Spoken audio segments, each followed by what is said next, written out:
Good evening, everyone. I'm Teo Nikolakis with Audioholics, and it is my pleasure this evening to welcome Brad Bramey. Brad is the Vice President of Marketing and Operations at the HD Licensing Administrator, HDMI.org. Brad, welcome from the West Coast. It's great to have you. Well, thank you so much, Theo, for having me. I hope that I can make it interesting for everybody. If not, we could talk about my new recipes for summer salads. Well, I think we're going to have a very interesting topic this evening. What we are going to talk about is a topic that I think affects every single enthusiast, and that is really the technology underlying HDMI cables, but more importantly, what we talked about in the title itself, like, is your HDMI cable legit or counterfeit? And what we really mean by that is a program and an initiative that you all have been doing now for many years to try to protect the consumer on how a consumer can know that they're really getting a certified cable and a cable that really is going to perform.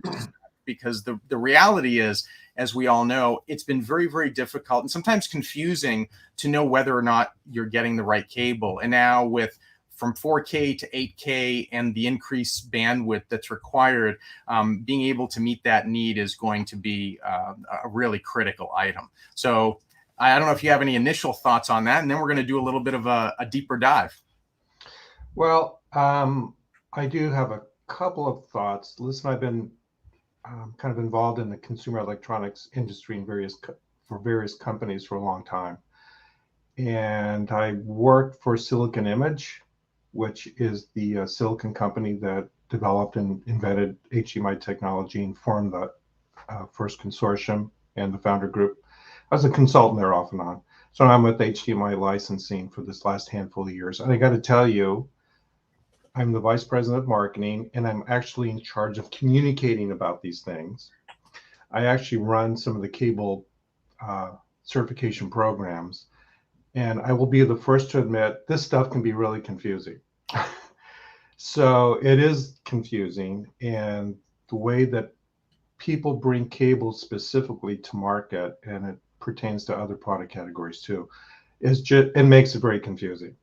So I never judge people for saying, oh my God, this is a mess or this is confusing. And it's like, yeah, I know it. So if there's anything I can explain, I'm more than happy to. Well, I think it's great. And then to also set the stage, it's not just the cable, because the HDMI is ultimately a network once we start talking about all the devices as they're connected. So ensuring interoperability.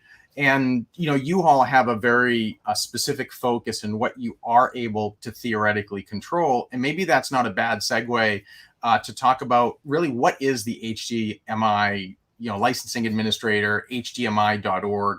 Can Sure. you help explain to those who may not be familiar in terms of what that standards body is and does? Okay, so we're not a standards body. We are the licensing agent. So we represent two separate groups. One is the original HDMI founder group, 7 companies. And they have what's essentially the patent pool. They've been around for 20 years. And we represent them. So we're their agent, and we represent the licensing. The other group that we represent is the HDMI Forum. So the HDMI Forum is an open trade organization, and they're the ones that took the technology and came up with the new specifications, starting with HDMI 2.0. So we represent both groups. And so we handle all the licensing, all the compliance, the marketing. We help administer the authorized test center programs. For the forum, we even issue the ATC certificates back to the ATCs for them to distribute. We handle, for cables specifically, we have the both the premium and the ultra high-speed cable certification programs, which we work with the ATCs on that. For the certification, you have to buy the labels. There's all kinds of compliance requirements. And then we're really a small company. There's like only 25 of us about, and half are like in Asia, which makes sense. And, licensing and compliance is really the meat of what we do. So we have over 2,000 adopters, and it can get really confusing for people because, as I that we represent two separate organizations. We handle everything for the organizations in terms of licensing and compliance. And we have 2,000 adopters, and those 2,000 adopters are licensed adopters. So they have access to the spec, they have tons of requirements for getting certified and everything that goes with that. They need to comply with our adopted trademark and usage guidelines. And I think, when you had our CTO on the show last time, we do a ton of factory raids. We catch counterfeiters. We have a crew that works with international customs and borders officials. They seize a lot of products that are unlicensed, or another word for counterfeit. I work a lot in the reseller channel with retailers and the brands to make sure that they know how not to get caught up in this net. What I have found over the years is like 99% of people really try to do the right thing. Right. And it's the 1% that's kind of out there, and that's the one that gets all the publicity. The problem is, it's not just for cables. By the way, you stop me if I start chatting.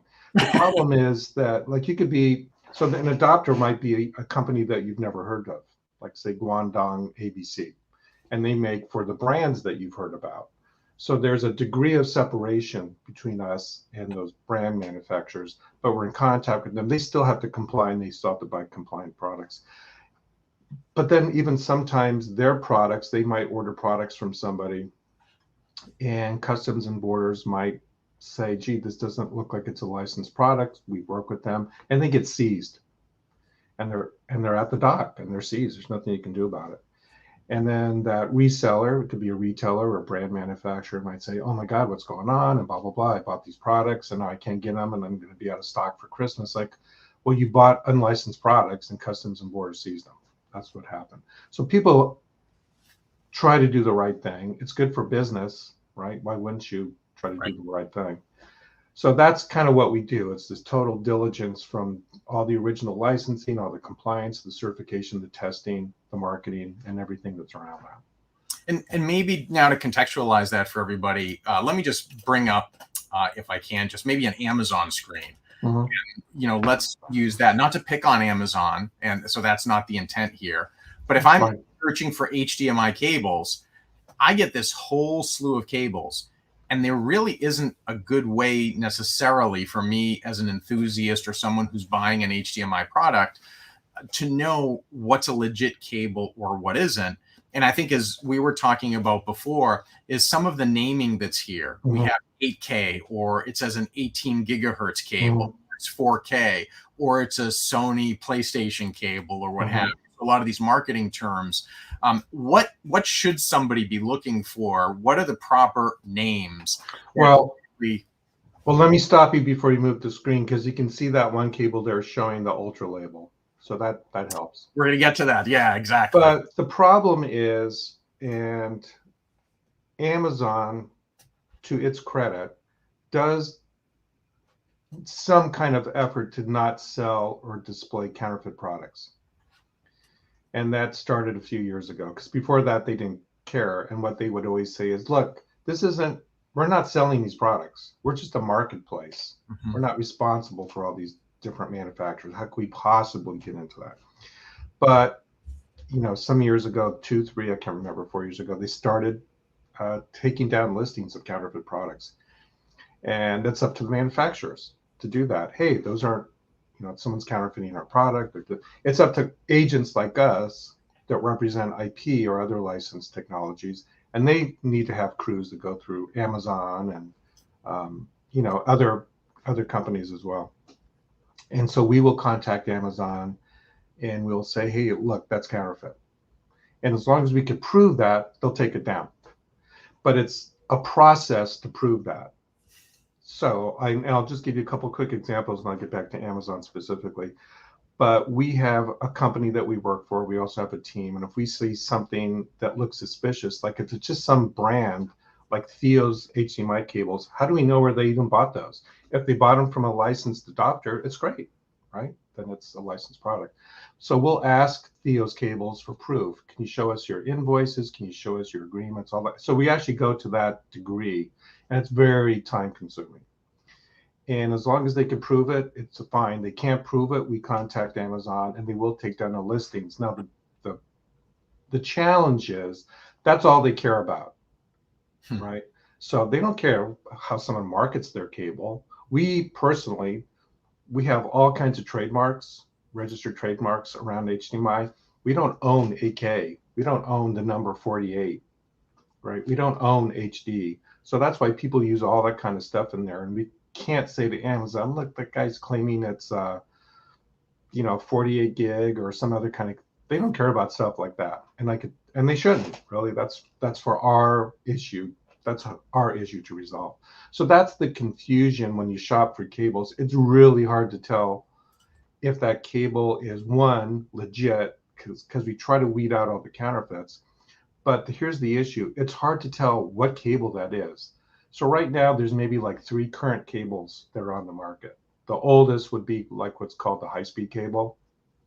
That was, from 1.4 and HDMI 1.4 certified at 10.5 or 10.2 gigs.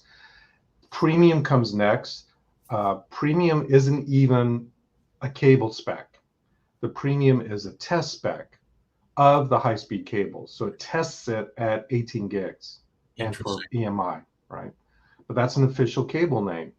And then, of course, the newest one is the ultra high-speed cable, ultra high-speed HDMI cable, and that's one that's rated for and tested and certified to support 48 gigs and all the features of HDMI 2.1a. So those are the 3 names. But if you look on Amazon or other resellers,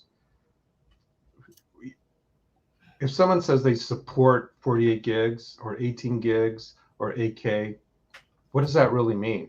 Is it really like if they said they support 8K? It should be a real compliant HDMI 2.1 based ultra high speed cable, but it may not be.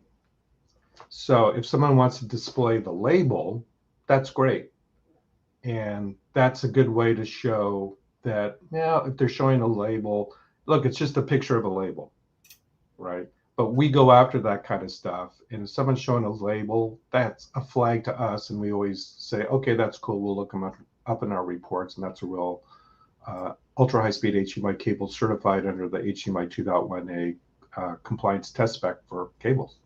So let me ask you a question in this regard. And I don't want to misrepresent what I recall my conversation with Jeff was at the time.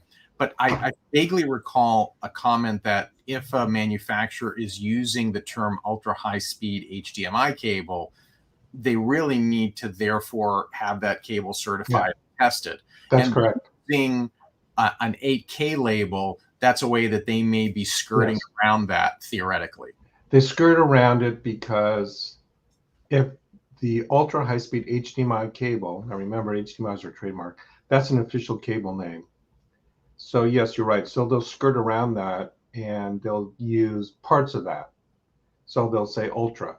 Well, that's just an adjective. Ultra existed in cables before we came up with the official cable name. So they'll use ultra, they'll use HD, they can say 8K, they can say 48, they can say all kinds of stuff. And so that's why you get kind of confused.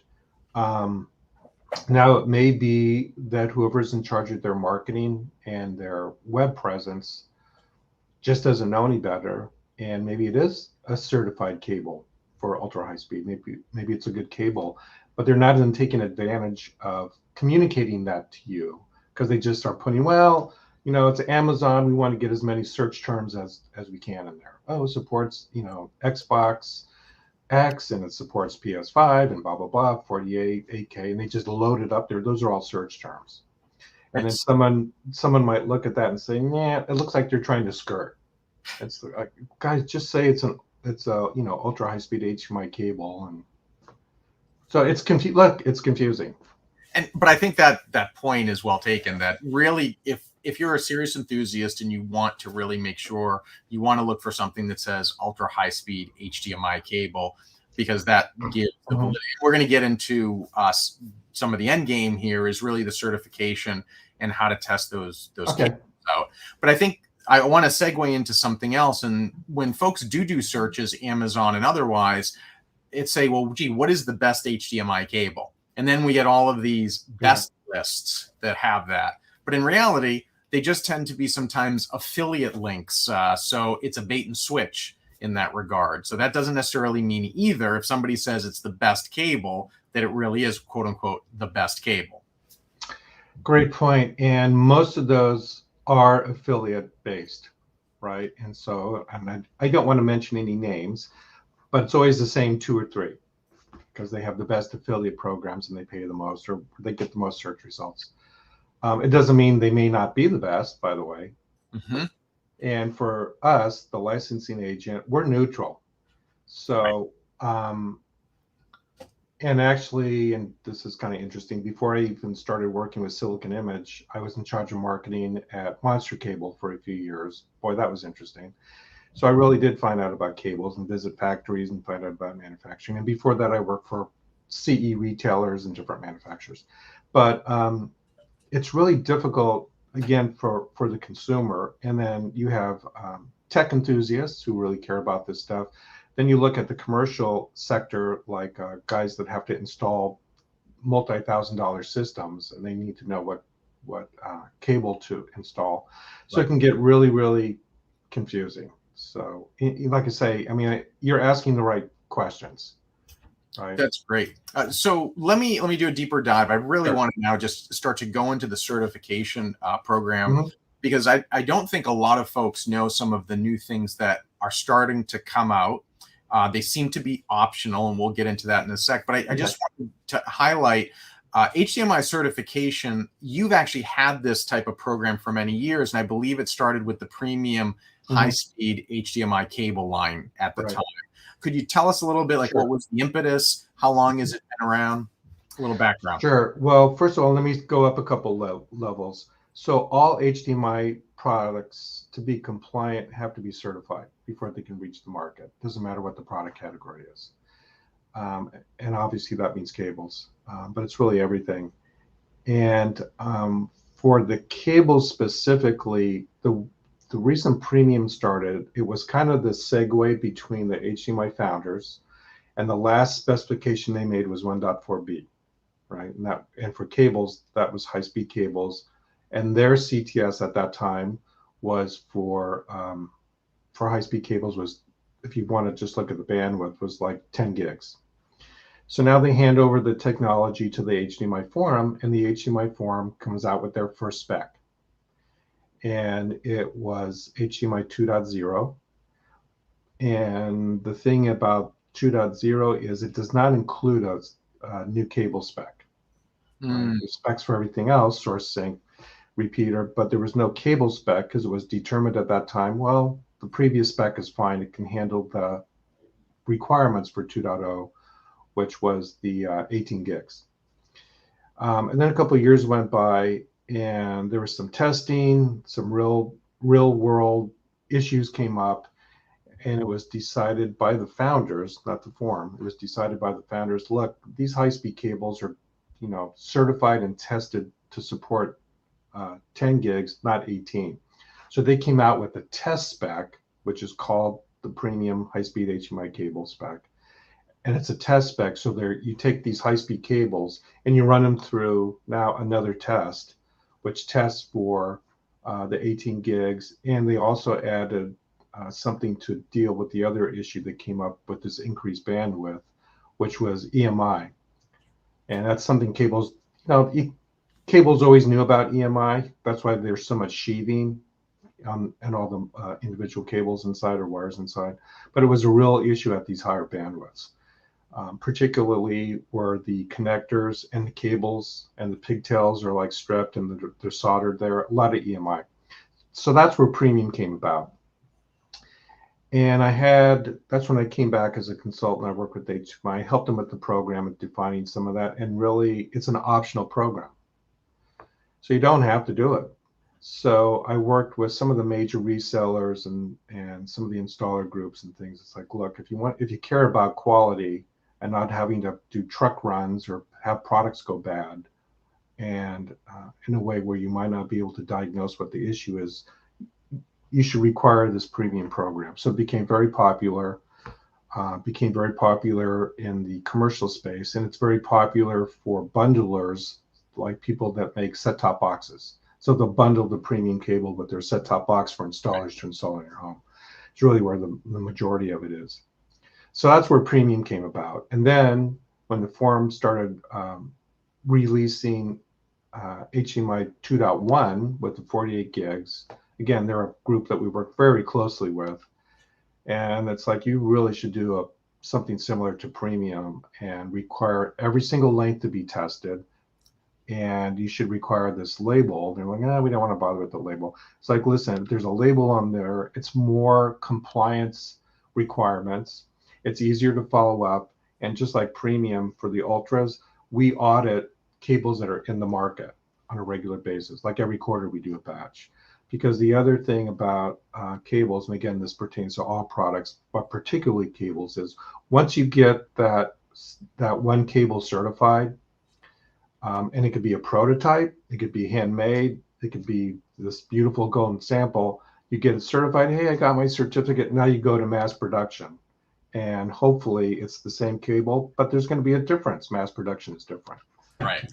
So that's why we audit. And if there's a requirement like there is for both premium and ultra that you need to pass audits to even get in our system so you can order a label, then that's another check, and that's an important part of the compliance program to ensure the performance of the cables. That was an important point. Again, when Jeff had spoken with me, and I'm glad you brought it up now. So I just happened to use monoprice cables in my environment as we're talking. And what Jeff had brought up is exactly the point that you just said, which I was not aware of, that even though a manufacturer initially might pass spec, you all will certify every single cable at every length in that entire product lineup. And if you can't do that, they don't get certification. And you also test not just the cable they give you, but you actually test what comes and is sold in the stores. So you're really protecting the consumer right. in that regard. Right. And obviously, there's hundreds of millions of cables sold a year. And cables are not like TVs or monitors or computers. It's really hard to even know how many are out there every year. But there's a lot of them. We don't test hundreds of millions a year. You can only do samples of every adapter. Right. We try, to sample every adapter, different lengths, different types, whether it's a passive or an active optical cable. And then we work with the adapter. It's like, we give them the test results, and they have there's all kinds of requirements, and they have a certain time frame where they need to fix that problem. They need to recertify. And then depending on what they do, if they don't get it recertified or the time expires, I kick that cable out of the system. So you can't even order labels for it anymore. So again, it's bad for business. What are you going to do? Tell your brand manufacturer or your reseller, look, can't supply you with cables anymore because I can't order any labels. So that's why it starts at the consumer level. Hey, I need to see the label. Right. And then it starts at the retailer level. Hey, Mr. Manufacturer, I need cables with that label in my store or on my website, because then I know. So we kind of I work at the bottom and kind of work back up to the adopter. So I want to bring up a comment that Jared just wrote here. Seems like with HDMI cables, they either work and they don't. And I think there's two parts to this, and I'm curious about your thoughts. In my experience, just over the years dealing with folks who are in the forums, I think that this has been part of the typical problem is folks have been sourcing their cables from so many different places. You don't really know what the quality is. So say, hey, it works at a 2 meter length, but it doesn't work at a 15 meter length. Mm-hmm. So to Jared's point, that has been my experience more so when we're talking about the premium high speed HDMI and lower than it has been with the new ultra high speed HDMI cables, where again, you're certifying pretty much every single cable at every length. Correct. In the entire line, which is different.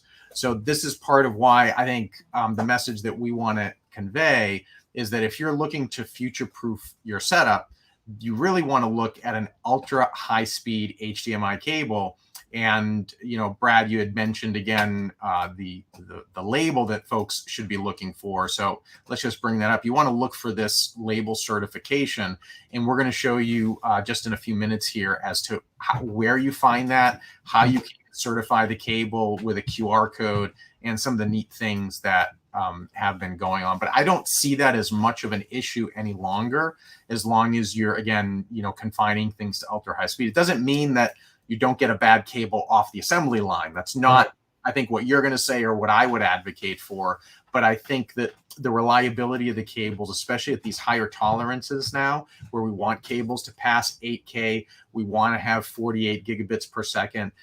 You all have really done a good job of trying to move the needle in that regard. Well, to what Jared said, and this is something that's repeated over the years, I've kind of given up this battle. So no, it's not that it either works or doesn't. And there's nothing in between. You could say that about any product. Manufacturers implement for HDMI, or really for many things, they implement the technology or the specification differently. Mm-hmm. So yeah, I mean, you could say the same thing about TV. Oh, I'm plugging it in. Oh, wow, look at this great picture. It's really bright. And gee, it's got Roku and HDR. Yeah, but you know what? Are you getting like 10-bit color, or are you getting 8? And do you really know? Oh, did they do chroma subsampling? Things adjust. They talk to each other, and they communicate it from the source to the sink or to the display. What are my capabilities here? Because I want to make sure I'm displaying something. And the TV's like to the source, well, okay, well, then I'll drop it down from, 60 refresh rate down to 30 to make sure I get the picture. So things are different. But cables to that point are a little bit different, but people will say, well, it's just zeros and ones. If I get a picture, I get a picture. Not really. Especially with 2.1, they want to make sure that you get a picture. So something in your system, and there's a lot of different things in your system, right? Lots of different components are hooked up, and switchers and cables and all kinds of stuff. If something's a little off, or something doesn't support the highest capability, the TV still wants to display something. And it's really hard to determine if you're getting everything that you're supposed to get. And that goes back, and it doesn't have, at some point, it doesn't even have anything to do with the cable. It has to do with, well, where are you getting your content? Are you streaming? I mean, geez, it's a stream. What do you think it is? It's so compressed. And, it's hard to even get everything that's possible. Like, where are you going to get that? Maybe from the best graphics card that you could possibly get. If that game even supports that, maybe you'll get everything that you could possibly get. It's really hard. So even like I was just talking to someone the other day, a lot of AVRs have that kind of, I don't know if it's a test thing, but they'll have a little capability button in there, and you can hook cable up from one end to another, and it'll show, oh, I got 36 gigs or whatever the thing is. That's not like $1 million piece of test gear that they use in the labs. Like, what are all the conditions that you had to input to get that reading? I don't know. I don't know how the AVR guy did that. I don't think it's like I say, test gear is really expensive. So, oh, look, I'm getting 30. Oh, I'm getting 48 gigs. Yeah, but are you really? Like, what else is coming along with that? So there's a reason that people get this really expensive test gear. And there's a reason that people use the official test spec. And there's a reason that every single authorized test equipment manufacturer has its own instructions for how to implement that test and to get those results. It's really complicated. No, it's not just a matter of does it work, it doesn't work. So I want to highlight and summarize a couple of things that you said and alluded to. Number one is to make sure that enthusiasts know that HDMI is a network. It's the cable interconnects components, and those components talk to each other, and they convey what their capabilities are. And what the cable can pass doesn't necessarily mean that's what's going to happen, because one manufacturer may have implemented ABC feature, and then the other manufacturer may not have done it to spec or properly. And that's why we have some problems in these HDMI networks. Put another way is that's why they don't work. That's why sometimes you have to reset the devices. But and then the second point, if that made sense, was so on my Denon 8500 HA, for example, there's a bandwidth tester. It'll tell you if your cable integrity is there. Many of us who have an Apple TV 4K will know that it'll test bandwidth. And my experience has been that with these sorts of programs, they're really dealing with consumers who have had HDMI cables over many years, are taking those cables, plugging them in, and then wondering why things aren't work or failing or they're having problems. But to your point is, I think that's why, again, what you're doing with this program with the ultra high speed HDMI cable certification is so important that really it's time for us all to make that jump to ensure that we have certified cables going forward. Because even in my my bin, I don't know what version of HDMI cable I have because there's just no way to tell over time. And it becomes confusing, even for those of us who are in the industry. Yeah, and so let me say two things real quick. And this is controversial because we don't agree even internally. And you keep mentioning Jeff. Jeff disagrees with me on this. I've been to different installer showcases where they have their beautiful system set up. I've done this twice. And I'll bring a bunch of cables, HDMI cables. They've got a couple HDMI cables, and he'll put something on. There's the screen, beautiful sound system, Dolby Atmos, whatever, and we just swap out the cables. And I'm an old audio guy. I used to be in the record business. I got all this audio equipment, and I just love sound. And so he'll A, B, C, D, E, however many cables, and he'll say, okay, see if you can hear the difference. And I hear the difference in just the audio. The picture is so hard to tell. But the audio, it's like, oh my God, where's the low end? Or, oh wow, all the midtones are popping and I hear the distinction, but there's no highs. So I can really hear the difference. No one even thinks about audio for an HDMI cable. So it's not just zeros and ones. There is a difference. And just like test gear perceives signals differently, so do the digital signal processors that are in all the equipment. Things are different. And so all HDMI cables are not the same. And consider this, each one has to a degree, it's handmade, right? So there's a person there with this cable and they are stripping these things and making pigtails. And do they strip off the insulation this far or do they strip it off that far? It's different. They're supposed to have really tight quality control, but they're different individuals in there. Who knows how they're feeling that day? How much of a blob of solder do they put on there? Is it a big blob, a little blob, or maybe they ran out of solder and the guy ran down the hardware store and got some other kind of solder. Who knows what that is? So each cable is really different, and it reacts differently, and people react, and the system reacts differently to that cable, every single component within that. And there's different tolerances. Yeah. So let me bring up two questions that have come up in the chat. I have a perspective on Juan's comment here, but is it true that an HDMI cable shouldn't be less than a certain length to work properly? And this is something I will tell you has been rampant on forums, and it's been sort of a panacea that you should use HDMI cables at 2 meters, nothing less, because then you'd have problems. So I think, Juan, that's what you're referring to, because I've seen that for years. I've heard that. I'm not sure what everybody's talking about, but I haven't looked into it. One problem with the really short ones is that most of the EMI and the issues come at the connectors. Like it's where the connector and the pigtails and the soldering and all that hand stuff is made. That's where most of the EMI comes, because that's where they strip the insulation. So if it's a really short cable,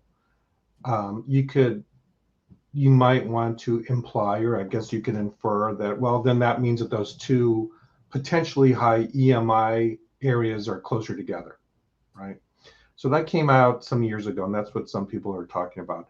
Other than that, I don't think the shorter the length is should be a problem. I think if you're talking about just maybe an EMI issue, who knows? But as long as you're getting certified and you're passing the EMI test, I don't think it's going to be a problem.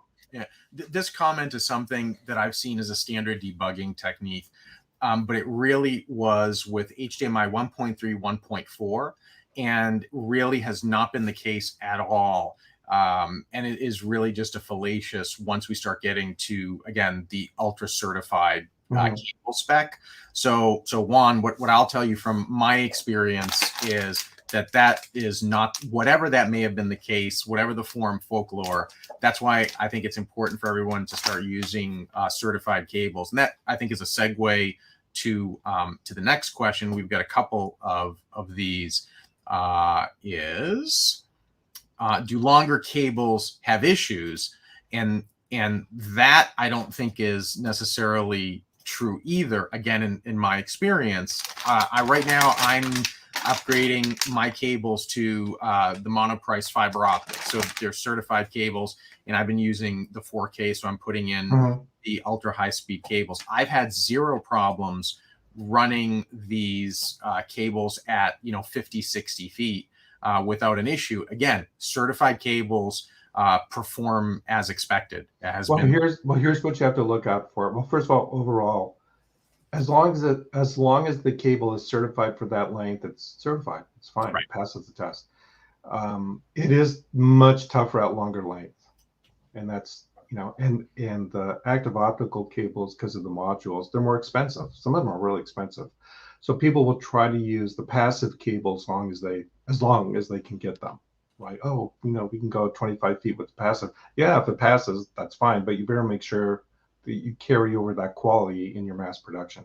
So what we say, or what we discover is, and people do this a lot, they'll have on their website, they'll have some AOCs, and okay, it's like a 20 meters, 30 meters, whatever, and there's all these different lengths. Well, you better have certified each of those lengths. So it's very time consuming. We can't catch everybody, but and I look at it sometimes, and it's not even my job, but you look at all those different lengths, then I'll look at our certification reports. It's like, okay, listen, you certified it at 20 and 30 meters. You did not certify the 50 and 100 meters. Right. And they'll even show the little cable or the little label there, which implies that each one of those, it's like, you can't do that. So we contact them, you can't do that, take that down. So, and they do take it down. And was it a mistake? Hey, I'll give everybody the benefit of the doubt. But you just have to make sure that every length is certified. And Brad, with what you all are doing with the license administrator at HDMI, what is not within your purview is what I'll call the black box. That if somebody makes an HD base T HDMI extender, if somebody purports to do anything outside of that, that's not your purview. That does not receive the same certification, correct? That's correct. All we certify is the HDMI to HDMI within that scenario. What happens after that is immaterial to us, because how can you check it? Exactly. So why don't we do a little bit of a deeper dive then into some of the certifications, so folks know exactly what we've been talking about, and to see that I think in practice. So the first thing that I do want to bring up quickly is, those of you who may not be aware, you can always go to hdmi.org. That's the licensing administrator. And Jeff, I don't know. Sorry, Brad, if there's anything you want to. Did you just call me Jeff? I did. I'm so sorry. So I also have the enforcement page. So maybe I can bring that up as well. And why don't we then go into some of the use cases, showing the QR code, how somebody can validate that. We can use the cables that I have in some of the video segments that I took. So I know you have this enforcement page. So let me bring this up, because this also refers to something else that you brought up, is how do I know, if I'm dealing with a valid vendor or what have you. But maybe you could comment on the adopter and the country search that's down here. Oh, that one is called the enforcement search tool. And that's actually more for customs officials. Okay. So, but everyone can use it. But customs officials have been trained to use that. So it lists if you're like an active adopter. As long as you show up, everything's fine. What you find on the customs guys is, for this particular tool, it will list if someone's been terminated. Mm-hmm.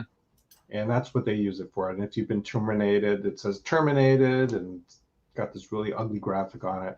But if you go back to the site, you can just look at the adapter listing. But see, the problem is when you buy cables, it's usually not labeled by the adapter, like because most of the brands are not adapters, and it's fine as long as they buy from a licensed adapter.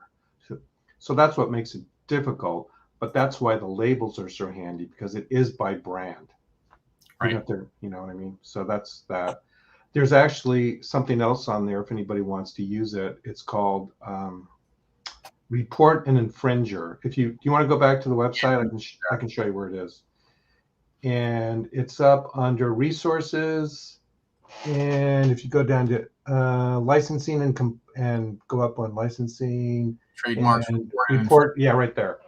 So if you suspect something, you can just fill out this form, and it goes to our compliance department, and they'll look into it. Oh, that's great. Very, yeah, it's cool. It's mostly being used right now by people reporting on their competitors. Well, no, and it sounds funny, but it's like these guys call me, and they call the company all the time. It's like, look, I'm compliant. I'm buying licensed products, or I am an adopter. I'm not misusing the HDMI cable trademarks or the cable name. But look at my freaking competitor. He's got this cheap ass piece of crap cable, and he's saying it's an 8K cable. So would you help me out? So now it's like, hey, fill out the form, and we'll look into it. Mm-hmm. I'm going to bring up the cables that I have, but I want to make a comment on this and bring it up because I think Grant makes an interesting point here. Is an HDMI cable that works properly shouldn't cost an exotic premium, the cheapest stuff, even if it works properly. And the comment that I think is important, or the nuance, is when you all certify a cable, you're certifying its performance. You do not certify durability. So if I'm going to be doing reviews, I'm going to be taking an HDMI cable and I'm going to be pulling it in and out. I'm going to be putting some strain on the neck. That doesn't mean because it has certification that it's going to be a cable that lasts me a long time, have that durability, correct? So there's a difference between the quality of the build and the certification. Yeah, and again, we're neutral, so I don't comment on price. But let me just say this. There are some really fine manufacturers, and they make really good, compliant, low-cost cables. And that's it. But what you just said is true. And when I went to my first cable factory many years ago, it was really educational. And I even saw copper wire being extruded. And, if you look at what the cheapest is to like the really best standards are, like even extruding copper, like the raw copper, and before you even make it into a cable, for example, it's very chemical and very water intensive. And they just take this copper, they put it on a spool, and it goes off to make cable. Well, it's wet. Where I went to another factory, this again many years ago, and they take this extruded copper and it goes through like until their process, and it has to slow down and it gets dried, and then they coil it. Well, that doesn't sound like much, but if you have water molecules on the copper, yeah, it deteriorates much faster. Because once they put the sheathing on that, the insulation, then those water molecules are trapped in there, and that degradation starts immediately. So it's all kinds of weird little things like that. That adds cost. The more processes, and the sheathing adds cost. The thickness of the insulation and all that stuff. There's a lot of stuff that adds cost. The little connector, you get a really good one, it adds cost. So it's what you said. It's the longevity. It's the durability. And even what you said also, it's like the bend radius, so you plug something in, you stick it against the wall. That bend radius is really important. And so an HDMI cable, 19 pins, if one of those pins is a little bit off because you're going, and it goes straight down your wall, after a while, that really wears. And if you're plugging your stuff in and out, that really wears. Some stuff has to be in-wall rated, right? Legally for fire, and so it can go in conduits and things like that. So there is a lot of stuff that adds cost. No, agreed. So let's switch gears here and talk about the cable. So again, I want to be clear, this is not a paid promotion. It just happens to be what I've been using for the better part of 15 years. I just have the monoprice cables here. So I have what does this say? So I have a 1 meter length here. And then I have a 32-foot fiber optic cable. Mhm. So what you all have done, if I'm buying an ultra high speed rated cable, is on the packaging, I'm going to get a hologram and a QR code. And that's going to be able to show whether or not my product is valid. And that's Correct. what a consumer, an enthusiast should look for in order to confirm that. And what I'm going to do is I'm just going to play the video where I used the mobile app. So as you and I were talking before the show, someone would want to have at this juncture, because I had these cables are a few months old. I haven't upgraded all of my racks just yet. But if I were to use this, I would have to download the HDMI.org mobile app for iOS or Android. And then I would run that over the QR code like this. Mhm. It brings up this QR scanner. I have to scan both holograms. Boom, it validates it. And then it shows that this is a valid cable or not. Mhm. Right. And then, Super, yeah. and then on the box, same thing. This is the 32 foot that I did. Boom, I just scan it. I get that. So it's very intuitive. It's super easy to use, and it's done. And that's how you can do it. Now, I do have a question for you. Is these QR codes that were not on the cables themselves, is that correct? It's only on the packaging when you receive them. It's on the packaging unless you buy some kind of commercial grade cable that's not in packaging itself. Okay. Got it. Then it's just could be in a poly bag or something like that. Okay. Because I noticed that when I was or sometimes it's bundled, like a bundled cable, like if you get an Xbox Series X. Okay. That's an ultra inside. It's not in a pack, but they'll put the label on the inside. So this is the fiber optic cable that I have, and I tried scanning they do have a QR code on it, but that doesn't lead anywhere. It just leads to. Yeah, that doesn't look like ours. Yeah. Yeah, the packaging has it. This is the older one, yeah. But it's not there. So you told me before the show that you've now made a change to the QR code. So what? Well, we made a change to the label. So those labels have been around since Premium started in 2015.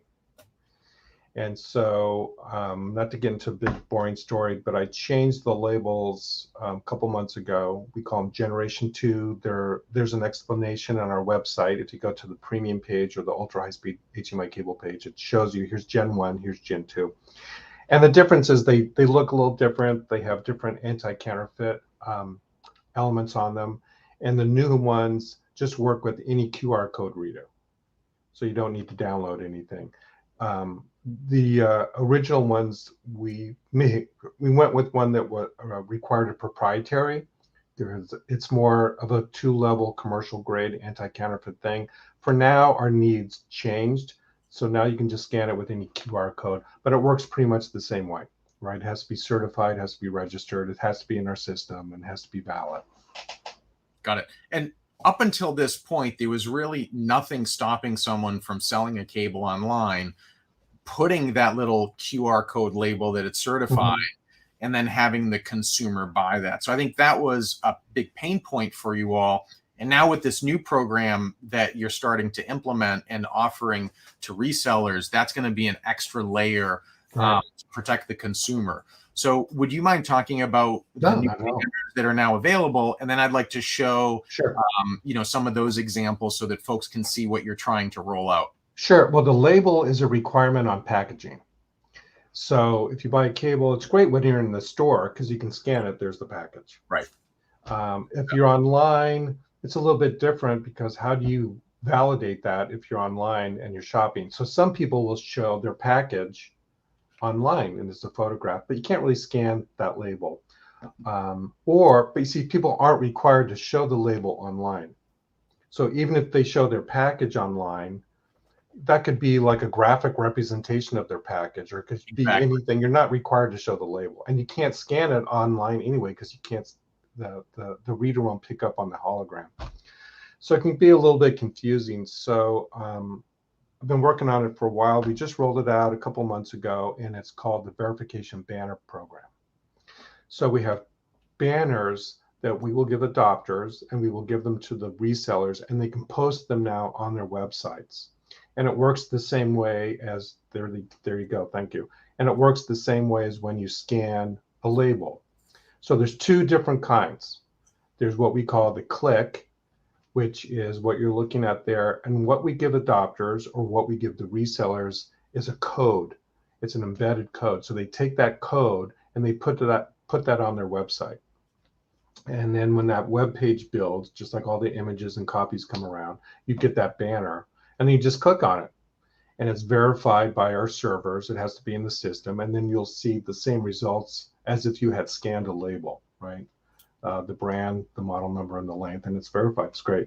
There's another version, because not all websites let you embed a code, like Amazon and some of the others. So there's another version which has a QR code, and again, you scan that. So this is Dina's website. This is a shirt company called Austere, and I used them in the beginning as a test because she really cares about making sure that her retailers understand about licensed products. So all you have to do is just click one of those. Go ahead, and then you'll see the verification page come up, which is nice. And again, this is a premium certified cable. Yeah. And what we've got here, and I'll load this page in 1 second, is again, if you're looking to really future-proof your setup today, you want to look at having an ultra high speed HDMI cable. That didn't load. Let me just stop the screen share and then just share it back up to fix that. And you can see that here. So you see again, the green ultra high speed, click that and you get the verification automatically. So this is brand new. This is, you had announced it, I think, earlier in the year. That's when I had spoken with you all. Right. But now it's starting to roll out live, correct? Yeah, we just launched it maybe 4 weeks ago. So it's going to take a while. I hate to tell people to look for something that's not readily available, right, but it has to start someplace. And the resellers really like it. The brands really like it. And they're going to start putting that on their websites throughout the year and throughout next year. But, you know, your viewers, your listeners can help by creating a demand for it and telling people that, telling the manufacturers, hey, look, I want to make sure I can verify this online. So how about using those banners? And that's really the test kit. So again, if you're looking to make sure you're getting a certified cable, look for an online reseller who's adopting this program. And then once you get the cable, make sure that it has the hologram. You scan the code just to confirm that that cable is there. Right. So the banners are great because now you can verify it before you buy it. Right. So if you all, I'll put these links in the chat so you all can test them out yourself. I think that's a pretty good way to do it, because my screen doesn't always show the pop-up because it's in a different tab. Right. But then you can all take a look and see what that's like. So that's a really great feature. Brad, is there anything else that is coming up down the pipe in order to protect the consumer, or again, that enthusiasts should be looking for to future-proof their setup? Well, you know, 2.1a has been out for a while. And what we're just seeing are, like the last couple of years, sometimes it takes a while for all the features to make its way into the market. So the last couple of years, it's really been accelerating, where especially the display manufacturers have been incorporating the gaming features. So auto low latency mode, variable refresh rate. So pretty much all the TV brands have at least some of their TV lines with these gaming features. They're starting to incorporate another feature, quick media switching. Really, that's kind of it. I think it's really the maturation of the HDMI ecosystem and the fact that all the features are going to be out there, or actually are pretty much all out there now, if you want to search for them. And then, you know, like 8K, it's kind of really fun and sexy to talk about. There's not a lot of 8K content, but I just want to close on this. If you're thinking of buying something, if you want to really be future-proof, think about 8K, because the 8K TVs and all the surrounding ecosystem around that have really come down in price. And, you know, we talk to the studios a lot, and they're shooting TV shows and especially movies in 8K now. Even though they may not be distributing it, they're building up that 8K library and for future use. And also by shooting in 8K, you ensure that the quality of the movies is really good, even if you're going to be downsampling or downscaling down to the 4K or 4K 120. That's great. I just want to highlight one comment sort of before we close things out. The best optical HDMI. I think that what you talked about today is when we start to talk about what is the best, is look for a cable that has the ultra high speed certification, and then from there, if you want a certain build quality based on your use case, that's just another value. But looking for, again, I put some links there. I use Monoprice. Again, it's not an endorsement. It's just what I happen to use for my optical cables. I do long runs. There's lots of fantastic companies out there that do that, but that's really where you want to go. So, Brad, any other closing thoughts? I'll take one last scan in the comments. No, I just want to thank everybody for tuning into your podcast. I hope it provided some value. It is confusing sometimes, and we always appreciate everybody's help for trying to understand the differences between the HDMI cables and the certification program. So keep it up. I really appreciate this, Theo. That's great. Well, listen, thank you so much for joining me. You all over at HDMI.org have always been so gracious to us here at Audioholics. Any questions that we've had in terms of what's upcoming in specs, technologies, and again, in this particular case, what's happening with certification programs to protect the consumers. So really appreciate that. So Brad, I want to say thank you very much. And to everyone, thanks for joining in. And don't forget to keep listening.